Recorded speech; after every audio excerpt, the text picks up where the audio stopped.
Welcome to Law Simplified. Today, we will talk about a very important judgment by the Supreme Court, which gave a strong warning to the police and the courts, especially in Uttar Pradesh, for turning civil disputes into criminal cases.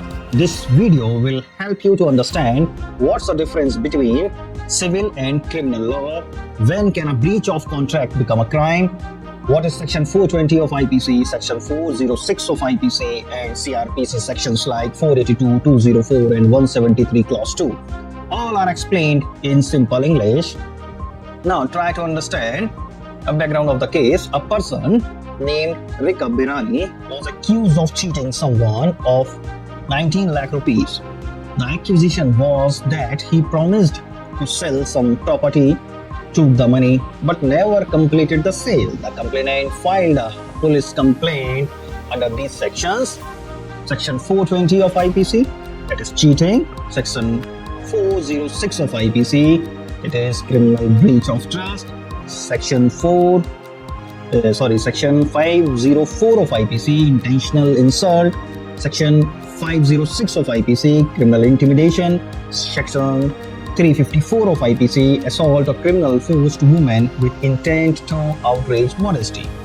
Rikhab then went to the Allahabad High Court with a petition under Section 482 of CrPC to cancel the FIR, but the High Court refused. The Supreme Court bench of Justice Sanjeev Khanna and Justice Sanjay Kumar took this case seriously. They said too many civil cases are being wrongly turned into criminal cases by police and even lower courts. Suppose you gave someone money for a deal and later the deal failed. That's a civil matter. You can file a recovery case in civil courts, but many people are misusing criminal laws to put pressure and get quick relief. Now, let's try to understand what is the difference between civil wrong and the criminal offense. What is civil wrong? Civil wrong, that is breach of contract. No crime is committed. You can file a case to get your money or compensation. In this, no jail. Now, what is criminal offense? Crime with dishonest intention. The intention to cheat was present from the beginning, can lead to arrest and jail. The court said that unless there is mens rea. What is mens rea? A guilty mind from the start. It cannot be called cheating. Now, let's try to understand legal sections in simplified manner. What is Section 420 of IPC? That is cheating. And to prove this, you need deception or false promise, intention to cheat from the beginning, harm caused to the victim.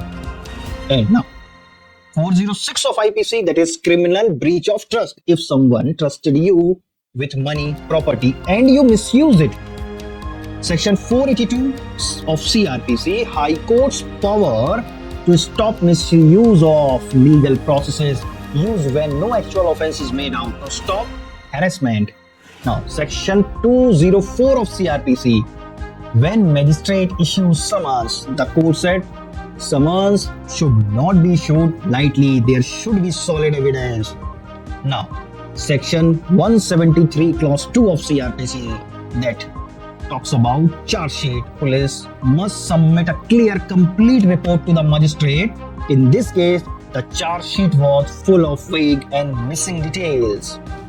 Now, what was the Supreme Court's observation? The court said police in Uttar Pradesh are converting civil breaches into criminal charges without understanding the law. And also, just because civil cases take time doesn't mean people should misuse criminal laws.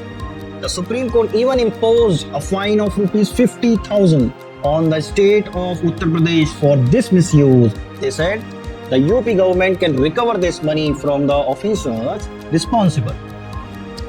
The Supreme Court message is very clear.